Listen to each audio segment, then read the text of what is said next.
तो डैनी यही सोचता रह गया कि पहले तासुर के बारे में अंग्रेजी कहावत किस कदर गुमराहकुन है। पहली मुलाकात में उन दोनों का सामना जरूर हुआ था, लेकिन बराह-रास्त गुफ्तगू की नौबत नहीं आई थी। लेकिन उस वक्त वो डैनी से उस कदर एतमाद से बेतकल्फाना मुखातिब हुई थी जैसे उन्होंने पुरानी शनासाई हो। वापसी में उसके दाहिने हाथ में स्याह रंग का एक ब्रीफकेस झूल रहा था जो बादियों नजर में आम साख्त का नजर आ रहा था। वो सीधी उस डबल सोफे पर बैठी जिस पर डैनी बैठा हुआ था और ब्रीफकेस उसने अपनी टांगों पर रख लिया। फिर मुस्कुराते हुए दिलावेज निगाहों से डैनी की तरफ देखती हुई बोली, नाम क्या तुम्हारा? एनिज़ोला। डैनी ने गहरी संजीदगी के साथ कहा, और मेरा? उसने जोक लहजे में सवाल किया। नहीं बताओगी तो तुम्हें भी एनिज़ोला ही समझता रहूंगा। डैनी ने अपनी संजीदगी का फर्क ना आने दिया। उसे याद था कि बास ने उसे उस औरत से गैर जरूरी तौर पर बेतकल्लुफ होने से मना किया था।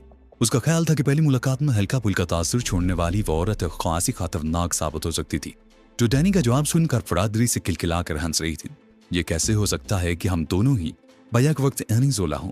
अंग्रेजी कायदे से कती हो सकता है, बल्कि अंग्रेजी में तो यही होता है। डैनी मतसूर संजीता रहा। वो कैसे? औरत बैग पर हाथ रख के मुसलसल हंसे जा रही थी। मिस्टर और मिसेस के साथ बल्कि कोई लड़की हो तो वो मिस एनिज़ोला हो सकती है। तो मैं तुम्हें लड़की नहीं नजर आती? उसने कदरे बिगड़ कर सवाल किया। मुझे अफसोस है कि मैं उजलत में हूँ, डैनी ने बिला वजह रस्टवाज पर निगाह डालते हुए कहा। औरत खासी शौक थी और वो भी उससे उलझने में दिलचस्पी रखता था, लेकिन बास के खुसूसी अदायत ने उसे सर्दमेरी पर मजबूर कर दिया था। उजलत, उसे तंजिया लहजे में कहते हुए पराराज डैनी की तरफ हाथ बढ़ा दिया। मालूम होता है कि औरतों से डरते हो। डैनी उस तौहीन आमेज रिमार्क पर बस उसे घूर कर रह गया। फिर कुछ कहे बगैर उठा और ब्रीफकेस समेत बाहर निकलता चला है। उस औरत ने बाहर झांकने या कोई अलविदाई जुमला कहे बगैर जेली खिड़की बंद कर दी। घर लौटते हुए डैनी मुसलसल इस औरत के बारे में सोचता रहा। न जाने वो कौन थी और इन लोगों के दरमियान उसकी क्या हैसियत थी। खतरनाक सूरत वाले शख्स के बाद उस औरत की अजीब शख्सियत थी जिससे डैनी अपने बास के जरिए मुतारफ हुआ था। वरना मुद्दत से वो यही सोचता रहा था कि शहर में बास के बराह रास्त राब्ते में सिर्फ वही था, या फिर उसके जरिए जहांगीर, नादर और तारिक थे। मगर नए तजुर्बा से जाहिर हो रहा था कि बास के लिए काम करने वालों की तादाद इतनी महदूद नहीं थी। उस औरत और उस करख्त सूरत वाले के अलावा न जाने कितने लोग उस नादीजा शख्सियत के लिए काम कर रहे थे। फिर काबिल गौर बात यह भी थी कि बास ने उसे दो टोक हदायत जारी की थी कि वो उस औरत से फ्री होने की कोशिश न करे। घर पहुंचकर कार से उतरते हुए वो बास और गुलशन वाली मस्त खराम दिल्लुबा को भूलकर ब्रीफकेस में उलझ गया और सीधा अपनी ख्वाबगाह में पहुंच गया। जूते उतार कर वो चंद सानियों तक उस ब्रीफकेस और उसके दस्ते के दोनों जानिब खूबसूरती से नस्ब स्लेट नुमा मुस्ततीलों को देखता रहा। फिर ब्रीफकेस सहरी पर लेकर बैठ गया। पहले उसने अपना दाहिना अंगूठा दाहिनी तरफ के मुस्ततील चिकोर पर रखा, फिर चंद सानियों बाद यही अमल बाएं तरफ वाले मुस्ततील पर आजमाना। लेकिन ब्रीफकेस यूं का तो रहा। दिन दखन पकड़ कर कदरे ऊपर उठाना चाहा, लेकिन ऊपर दस्तूर मख्फी रहा। उसका मतलब था कि बास ने उसे खोलने के लिए जो तरतीब बताई थी उसमें तब्दीली करके ब्रीफकेस को बाहिफाजत खोलना नामुमकिन था। दूसरी बार डैन ने बाएं मुस्ततील से इब्तिदा की और फिर दाहिने मुस्ततील पर अंगूठा रखते ही क्लिक की हल्की सी आवाज आई और ब्रीफकेस का ढक्कन उछलकर कदरे ऊपर हो गया। डैन ने जुरी के करीब से ढक्कन उठाया तो उसकी आंखें हैरत से फैलती चली थी। ब्रीफकेस में कुछ कागजात के ऊपर ही पॉलीथिन की दो शिफाफ थैलियों में भूरे रंग का नायत बारीक सफूफ नजर आ रहा था। ढक्कन के अंदरूनी सतह पर फिलिप के जरिए इशारिया 3-2 का खुदकार असमिस्त पिस्तौल लगा हुआ था। उसके साथ जिल्द की रंगत के बारीक दस्तानों भी कई चोड़ियां मौजूद थी। उसने किसी चीज को छुए बगैर ब्रीफकेस की साख का जायजा लेना शुरू किया तो उसे बनाने वाले के हुनरबंदी की दाद दिए बगैर नहीं रह सका। ब्रीफकेस की जह मामूल के मुताबिक थी, अलबत्ता उसकी दीवारें मामूली तौर पर मोटी थी। गालबन निशानात अंगुश्त की शनाख्त करने के लिए कंप्यूटराइज और कंप्यूटर ताला अगली दीवार की नोटाई में पोशीदा था, जबकि बारूदी मादा और उसमें धमाका पैदा करने वाली बैटरियां बगली दीवारों में इस तरह आज़म थी। उसके बाद उसने कागजात की तरफ गौर किया तो ऊपर के सादा हिफाजती कागज के नीचे उभरी हुई गोल मोहर वाला एक छपा हुआ सर्टिफिकेट था जिस पर डैनी की तस्वीर चिपका थी। सर्टिफिकेट किसी एशियन सिंडिकेट लिमिटेड का था जिसका मुदरजात के मुताबिक डैनी उस फर्म का असिस्टेंट सेल्स मैनेजर था। सर्टिफिकेट के इख्तिताम पर चेयरमैन के कलमी दस्तखत थी जिनसे नाम पढ़ने में नहीं आता था। उभरी हुई बिरन मोहर उस तरह लगाई गई थी कि डैनी की तस्वीर का एक हिस्सा भी उसकी जद में आ गया था और जो तस्वीर बदलना तकरीबन नामुमकिन होकर रह गया था। फर्म के नाम के साथ ऊपरी गोशों में 3 टेलीफोन नंबर दर्ज थे। नाम के नीचे लाहौर के माल रोड का एक पता दल था। डैनी उस तस्दीक नामे को देखकर चकरा कर रह गया था। एक तरफ तो बास इतनी राजदारी बरत रहा था कि बरसों से सामने आए बगैर महज आवाज से सारा काम चला रहा था। महज अपनी आवाज की गैर जरूरी तशहीर से बचने के लिए उसने जहांगीर से बराह रास्त बात नहीं की थी, बल्कि डैनी के जरिए सारे अहकामात देता रहा था। यहाँ अब उसने एक ऐसा तस्दीकनामा उसके हवाले कर दिया था इस पर उसके एक इदारे का नाम, पता, फोन नंबर, तार का पता और टेलेक्स नंबर तक मौजूद था, जिसके सहारे उसकी जात का सुराग लगाना नहायत आसान साबित हो सकता था। उसके नीचे 4 टेलेक्स थे, जिनमें से 2 किसी फर्म की जानिब से एशियन सिंडिकेट लिमिटेड को भेजे गए थे और बाकी 2 एशियन सिंडिकेट के जवाबात की नकुल थी। उन चारों में ग्रे क्लॉथ की खरीद और दामों के बारे में तज़किरा था। ऐसे मालूम होता था जैसे फर्म एशियन सिंडिकेट लिमिटेड से ग्रे क्लॉथ की एक बड़ी मकदार मुश्किल बुनियादों पर दरआमद करना चाहती थी, मगर नमूने की मंजूरी और दामों की वजह से मामला इल्तवा में पड़ा हुआ था। जिगर कागजात एशियन सिंडिकेट लिमिटेड के लेटर फार्म पर टाइप किए हुए थे और उनका ताल्लुक भी उसी सौदे से मालूम होता था। उसके अलावा बकरी की शक्ल का एक नुकरई टाई पिन भी मौजूद था। अपनी शनाख्तनामे के साथ उस कागजात की मौजूदगी से टैली ने एक ही नतीजा अखज किया कि उसी एशियन सिंडिकेट लिमिटेड के नुमाइंदे के तौर पर इस सौदे को तकमील तक पहुंचाना था। और ये तो जाहिर ही था कि ग्रे क्लॉथ की बरामद महज एक कारोबारी आड़ थी, वरना मुसारा किस्सा हीरोइन ही से मुतालिक था। उसने ब्रीफ केस अपनी अलमारी में मकफिल किया और खाना खाकर फैक्ट्री रवाना हो गया। वहां पहुंचा तो दूसरे कारोबार पैगामात के अलावा उसे सेक्रेटरी से मालूम हुआ कि औरत 2 बार उसके लिए फोन कर चुकी थी और उसकी अदम मौजूदगी की इत्तला पाकर नहायत तजस्सुस और बेचैनी के आलम में ये जानना चाह रही थी तू किस वक्त तक दफ्तर आएगा और आएगा भी या नहीं। सेक्रेटरी ने जब उस औरत का नाम जानना चाहा तो उसने कोई जवाब दिए बगैर सिलसिला मुनक़ते कर दिया। दूसरी बार महज आवाज और डैनी के बारे में सवालात की यकसानियत से सेक्रेटरी ने अंदाजा लगाया था कि बोलने वाली वही थी। उस औरत की दोनों फोन कॉल्स 11 और 12 बजे के दरमियान आई थी। लिहाजा डैनी का ज़हन गुलशन इकबाल वाली खुश मिजाज औरत की तरफ गया, लेकिन उसे डैनी की फैक्ट्री का नंबर कैसे मिला? उसे यह तो जरूर बताया गया होगा कि कोई शख्स एनिजोला के हवाले से उसके पास आएगा, लेकिन उसे यह कैसे मालूम हुआ कि आने वाला डैनी होगा?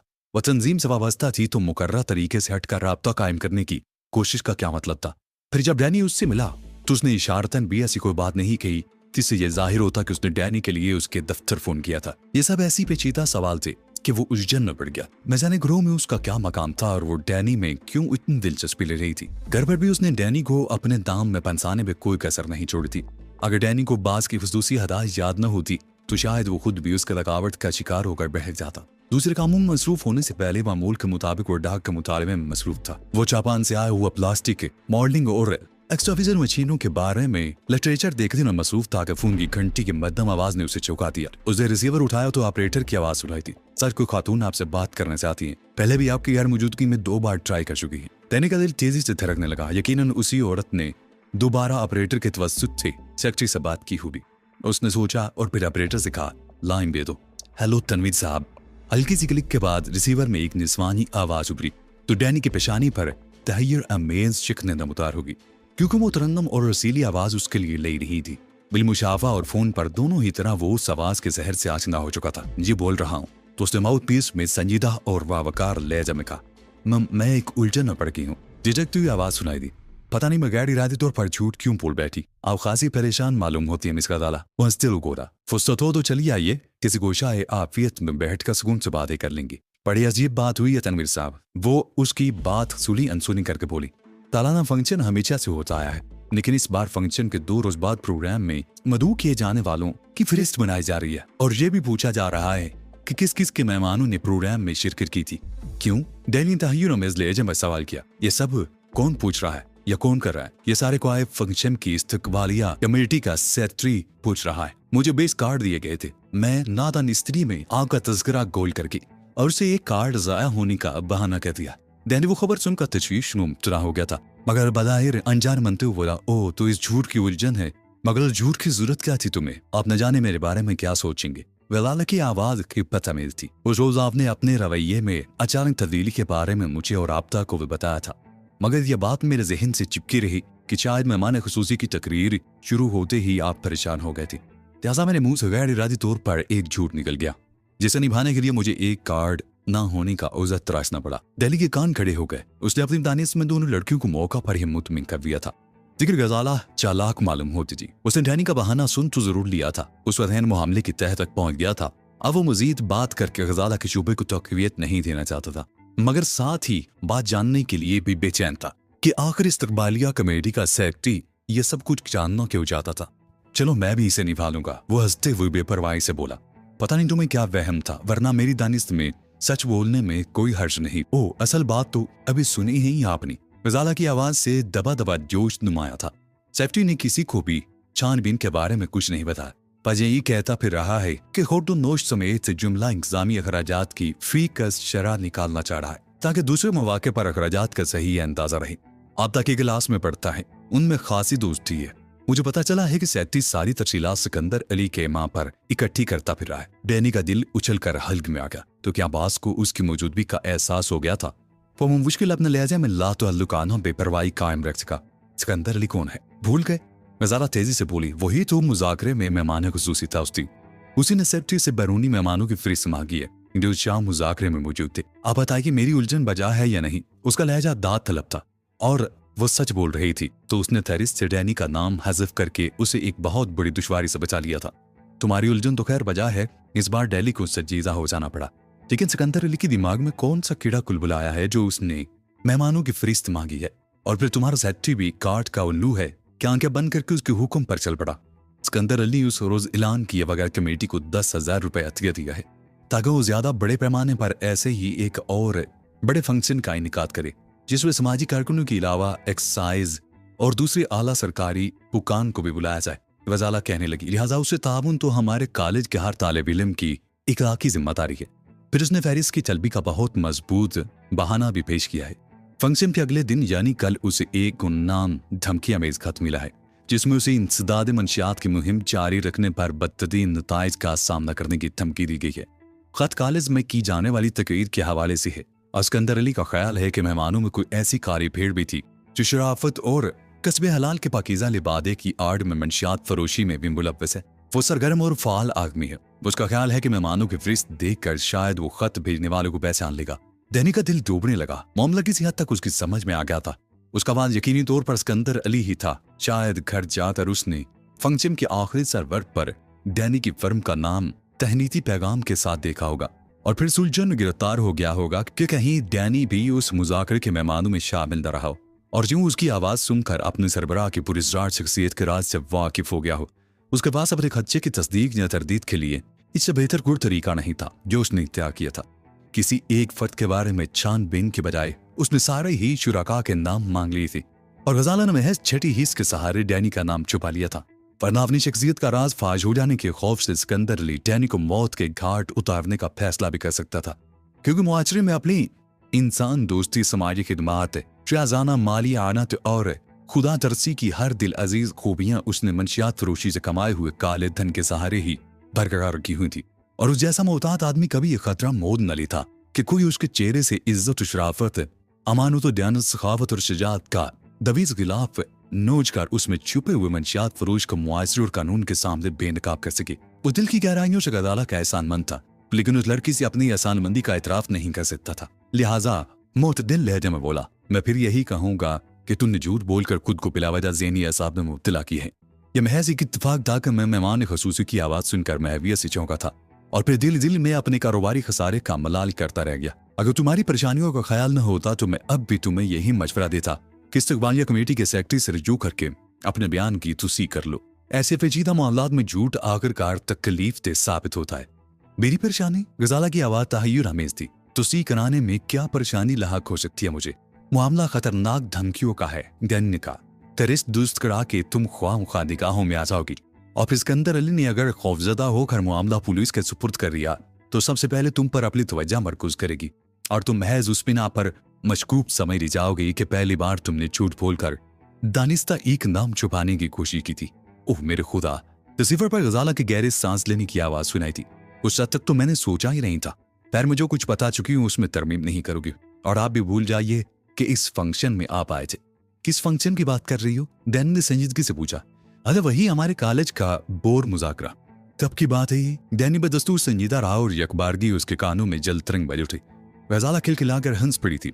तो आप मेरे कहते ही भूल भी गए? हुक्म का बंदा हूं जी, डैनी ने जुमानी सा जवाब दिया। गजाला के बारे में उसके दिल में पहले ही दिन से एक नर्म सा गोशा मौजूद था और वो उससे बेतकल्फी पैदा करने का यह मौका गंवाना नहीं चाहता था। उसे तो यही सोच सोच पर खुशी हो रही थी कि बेदहानी में वो उसे नाराज किए बगैर आपके बजाय तुमसे मुखातिब करने में कामयाब हो गया था। जब चाहो आजमा सकती हूँ। काफी देर होगी, फोन बंद कर दूं? वो संजीदा होगी। एक बात तो हम दोनों भूल ही रहे हैं, डैनी ने चौंक कर कहा, और हम दोनों की मिठास में खो गया। वो क्या? फजाला की इस रफ्तार में बाकायदा संजीदगी आ गई थी। कहीं आपदा मेरा नाम न ले बैठे। डैनी ने खदशा जाहिर किया। वो अपनी दुनिया में खोई रहने वाली एक बेज़र लड़की है। मुझे खबर ही नहीं कि मैंने क्या लिखवाया है। ना वो फहरिस्त देखी थी और ना मुंह खोलेगी। उसकी तरफ से मैं बेफिक्र हूँ, आप भी परेशान ना हो। अच्छा, फोन नंबर क्या तुम्हारा? डैनी ने डटाई के साथ सवाल किया। क्या मैं खुद आपको फोन कर लेती हूँ तो इसकी क्या जरूरत है? संजीदा हो जाने के बावजूद वो डैनी की जिसारतों पर खफा नहीं थी। तभी मुझे भी जरूरत पड़ सकती है, मेरा भी दिल चाह सकता है बात करने को। डैनी गोड़ा मचल गया। नंबर बता भी दूंगी तो कोई फायदा ना होगा। उसका लहजा इस्तफसार तरफ था, जैसे डैनी की जुबान से नंबर जानने का कोई ज्यादा बेहतर जवाब सुनना चाहती। ऐसा कोई नुकसान भी ना होगा। मैं बहुत शरीफ और शाइस्ता इंसान हूँ। वो शायद भी इख्तियार हंस पड़ी, मगर मेरे डैडी इतने शाइस्ता नहीं है कि आपकी फरमाइश पर मुझे फोन पर बुला देंगे। मैं ऐसे वक्त फोन करूंगा जब वो घर पर ही ना हो। डैनी ने सदखदिल से मासूमाना लहजा में कहा। उस खूबसूरत सी लड़की के लिए उसका दिल मोम हुआ जा रहा था। वो रिटायर्ड कर्नल हैं तरमीज साहब। वो एक लत पर जोर देकर बोली। सारे दिन घर पर रहते हैं और खुद ही फोन रिसीव करने की कोशिश करते हैं। तुम नंबर तो बताओ। मर्दाना आवाज सुनाई दी तो बोले बगैर फोन बंद कर दूंगा। तनाना आवाज से बात करेंगे? जाहिर है, डैनी ने बिला सोचे समझे कहा। वो फिर हंस पड़ी। पहाड़ी झरनों जैसी जंतरंग डैनी के कानों में गुनगुना उठी। मेरी अम्मी भी नीम फौजी हैं। अगर आज से जरा भी लग्जिश हो गई तो मुझे फोन के करीब भी नहीं भटकने दिया जाएगा। अब गम अज गम फोन कर तो लेती हूँ प्लीज गजाला। इसे बितकुल्फी से उकारते हुए डैनी का दिल सीने में तेजी से दरक उठा। तुम यकीन करो कि मेरी वजह से किसी दुश्वारी में नहीं पड़ोगी। न तुम्हारी आवाज पहचाने बगैर मुंह ही न खोलूंगा। और गजाला ने उसे अपना नंबर लिखवा दिया। और जब तक दफ्तर में रहा उसका रुआ रुआ खुशी से सरशार रहा। उसका ख्याल था कि मुबहम कनाइयों में वो गजाला तक अपनी बात पहुंचाने में कामयाब हो गया था, जिसका जवाब ज्यादा हौसला अफजा नहीं तो हौसला शिखर में नहीं था। उसकी जिंदगी में सिक्खे नाजियत की तफकत तभी एक योमी से ज्यादा नहीं रही। फेंकते हुए वो अच्छी गुफ्तगू जरूर पसंद करता था, लेकिन इस्तारों और शायराना तालियों का उसने कमी सहारा गिन गया था। माइल व खिरण निगाहों को खूब पहचानता था, लिफाकत को पसंद करता था और फिर उन्हें भूल जाता था। मगर अजाना ने उसकी जात की कुछ नाजुक से कोशिश को खत्म चाहते हुए भी वो उसके बारे में महज बोस्ट की एक खूबसूरत पैकर की तरह नहीं सोच सका था, और उस इब्तिदा की इंतहा देखने का तहदिल से मुतमनी था। दफ्तर का वक्त खत्म हुआ तो वो वहां से कैंट स्टेशन की तरफ रवाना हो गया। वो स्काच के शौकीन था और घर पर उसका मुनासिब जखीरा मौजूद रहता था, मगर जिन घर पर आखिरी बोतल जेर इस्तेमाल थी जिसके खत्म होने से पहले वो नया माल हासिल कर लेना चाहता था। जब तक कानून नाफिज नहीं हुआ था उसे कभी दुश्वारी नहीं हुई थी। शहर की किसी भी दुकान से अपनी मनपसंद बोतल खरीद लेता था, लेकिन पाबंदी के बाद जरा उलझन पैदा हो गई थी। शराब की दरामद और फरोख्त की इजाजत थी तो 2.5-3 में उम्दा विस्की की बोतल मिल जाती थी, जबकि उस पर दरामदी ड्यूटी की शरह बहुत ज्यादा थी। लेकिन सियासी हंगामों में डोलती हुकूमत ने आखिरी दाव के तौर पर अवाम की मजहबी हमदर्दियां हासिल करने की कोशिश में इम्तनाउ शराब का कानून नाफिज करके पुराने पापियों की नींदें उड़ा दी थी। चंद रोज बाजार में ऐसा सन्नाटा रहा जैसे वलायती से देसी तक कशीदगी का आखिरी कतरा भी नालियों में बहा दिया गया हो। मगर फिर चोर दरवाजे खुल गए। रूलने वालों को गिने चुने ठिकानों से मिलने लगी। डैनी इंजन बंद करके पुख्ता फर्श पर चलता हुआ बरामदे की तरफ बढ़ा तो मर्जीना ने वर्म आलूद होंठों पर थोड़ा सा जोर देकर सर को होले होले जुम्बश देते हुए उसका इस्तकबाल किया, और जवाबन डैनी भी मुस्कुरा लगा। ए मोहन, बुढ़िया ने इख्तरारी आवाज में अपने शौहर को पुकारा। फिर चंद सानियों के बाद सर उठाकर दोबारा दहाड़ी। ए मोहन, किधर मर गया तुम? फौरन इस्तखानी चेहरे और अकेरे बदन वाला मोहनदास खेसे निकालता हुआ आ मौजूद हुआ। उस असना में डैनी दूसरी कुर्सी पर बैठ चुका था। यस सर, मोहनदास ने किसी मुअद्दब खादम के अंदाज में सर को कतरे खम देकर कहा। क्या माल है? डैनी ने धीमे लहजे में सवाल किया। जबरदस्त। वो शहादत की उंगली को अंगूठे से मिलाकर हल्का बनाते हुए बोला। उस अमल में उसकी बाणी आंख खुद बखुद दब गई थी। Black label, red label, white horse, black dog, Chivas, queen Anne आज सब मिलेगा, नया माल आया है। मर्जीना ने उसे एक गंदी सी गाली दी। वर्ड का तेरा बाप ले गया शादी? मर्जीना, मोहन ने कर्बनाक लहजे में एहतजाज किया। मुझे मालूम है कि डैनी बाबू सफेद नहीं पीता। मर्जीना ने दूसरी गाली किसी पत्थर को दी होती तो गैरत से चटक गया होता। रेड लेबल लिया है कभी इसने? फिर तूने इसका नाम क्यों लिया? डैनी के लिए वो कोई नया तजुर्बा नहीं था, लिहाजा झगड़े के तूल पकड़ने से पहले ही दखल दे बैठा। ब्लैक डॉग का क्रेट ले आओ। मर्जीना जेवर लब कुछ बुड़बुड़ाती रही। मोहन फुर्ती से अंदर गायब हो गया। डैनी ने जेब से 50 के नोटों की गड्डी निकाल कर मर्जीना की तरफ बढ़ा दी। कितना है? मर्जीना ने गड्डी गिने बगैर बेपरवाही से अपनी जैकेट की जेब में डालते हुए सवाल किया।